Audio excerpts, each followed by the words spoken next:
Yes guys, welcome back to another video. Welcome to the George Benson football channel for 6 things that we learned from Chelsea 0, Arsenal 1. It was a very poor Chelsea performance, an awful result against an Arsenal side who all season long I've been looking at Arsenal and thinking, well, this team isn't even a team that we should be worried about anymore in terms of challenging for the kind of positions that Chelsea are challenging for season by season. Before we get into the video, I do want to say I've had a bit of a sore throat for the past few days, which is why there's not been any videos. Been trying to rest up as much as I possibly can, and make sure you subscribe to GBFC. I'm falling sick at the worst possible time in the season where massive games are coming up, but I've got to try and do what I can to protect my throat and my voice. So, the whole game yesterday was one of the most frustrating matches I've seen in quite some time from Chelsea Football Club. What I really didn't like is the lack of urgency about Chelsea, particularly in that second half where we're 1-0 down and we're at Stamford Bridge, we're at home, we've got a lot to be playing for. You know, we've got to make sure we're winning all of these matches so that we can firm our place in the top 4. And as the game went on, minute by minute, I'm sat there thinking, we're going to start going for it a bit more now. We're going to start making inroads to break down this Arsenal low block, and there was no urgency whatsoever. But we begin with box number 1, and Thomas Tuchel said it himself, the box is for Jorginho. It is a red for what I can only describe as a moment of pure madness. It is windy, blimey O'Reilly, you guys are falling over here. Jorginho's pass, it is first of all an incredible save from Kepa to deny Jorginho the embarrassment of scoring one of the most calamitous own goals you'll witness all season. Kepa does very well, but then Chelsea are all at 6s and 7s. Kepa was not expecting the ball to be played back into the centre. I'm sorry it keeps shaking, it's very, very windy today. I've got to say, and it wasn't just that one mistake from Jorginho, there were countless times during the game yesterday where he gave the ball away. And I'll be honest, I was a bit surprised that Billy Gilmour was actually the one who got taken off at half-time, because even though Jorginho is an experienced player, I actually think that Billy passed the ball around quite well in the time that he was on the pitch in that first half, whereas Jorginho, I say it all the time, sometimes he has these little off days where we're like, what the bloody hell is this geezer on today? And that back pass gave Arsenal the goal, and I think Thomas Tuchel said it himself, if we didn't gift Arsenal that goal yesterday, I have absolutely no idea how and if they would have even scored. So, you know, the fact that we didn't manage to break Arsenal down is one thing, but to lose the game from a calamitous error like that, Jorginho has to have a red box. We move into box number 2, and box number 2 is a red for Thomas Tuchel. I'm not going to sit here and blame Kepa Arrizabalaga for the reason that Chelsea didn't get a game yesterday. However, Kepa is an example of how Thomas Tuchel actually underestimated this game. It wasn't just Kepa, it was a lot of changes. The Jorginho-Billy Gilmour pivot is something that I've never really thought is going to work at Chelsea. And again, it didn't work yesterday. We rotate again. Mason Mount, I actually thought he was decent. Christian Pulisic, we're going to get onto him in a moment. Kai Havertz was also quite poor. But Thomas Tuchel said it himself, it wasn't the best lineup. And I move into box number 3 because it kind of goes hand in hand together. The urgency. I mentioned it at the beginning of the video. There was absolutely no urgency in Chelsea's play yesterday, particularly when we go behind relatively early on in the match.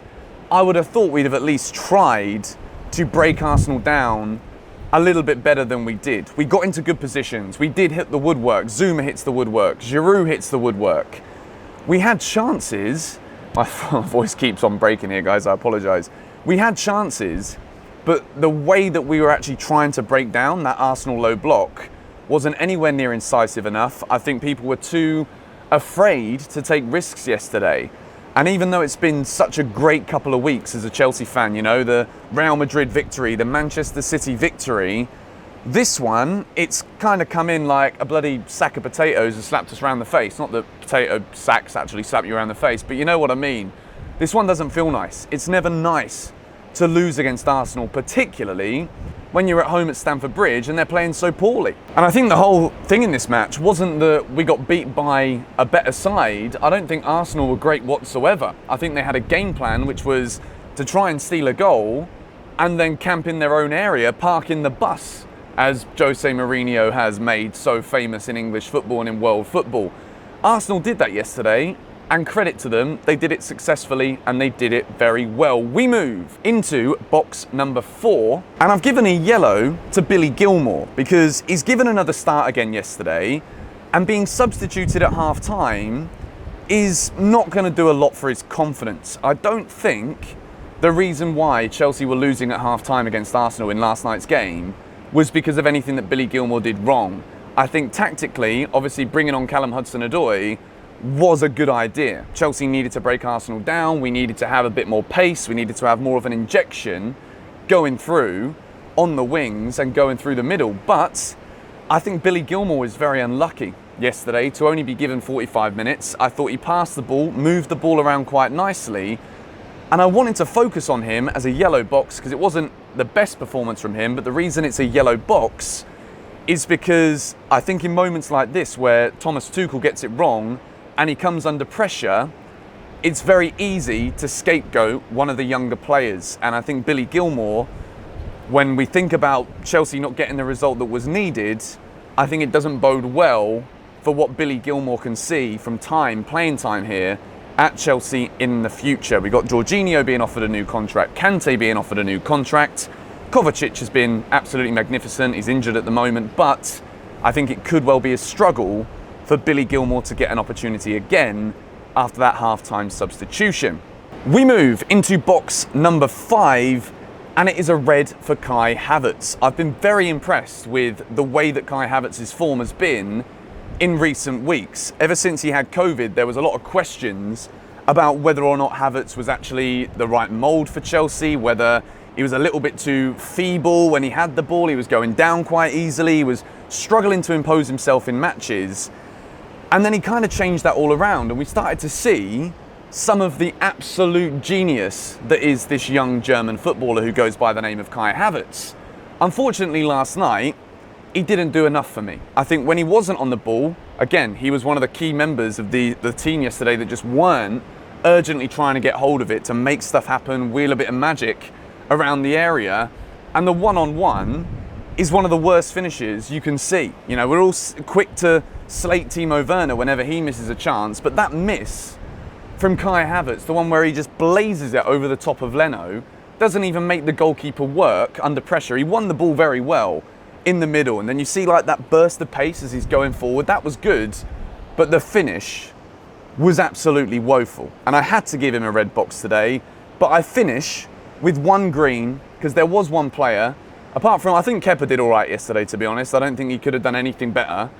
But the green box I'm going to give is for Christian Pulisic. In a frustrating watch as a Chelsea fan, when you see that not only are we losing the game against a rival, somebody that we really want to be beating in a massive match in the race for the top 4, Christian Pulisic was one of the only players that I felt yesterday that was actually giving enough to actually try and create inroads beyond the Arsenal low block line. So even though, God, my voice is absolutely in agony right now, even though this is a horrible match, it is not a positive 6 things we learned that we've been very used to in recent weeks.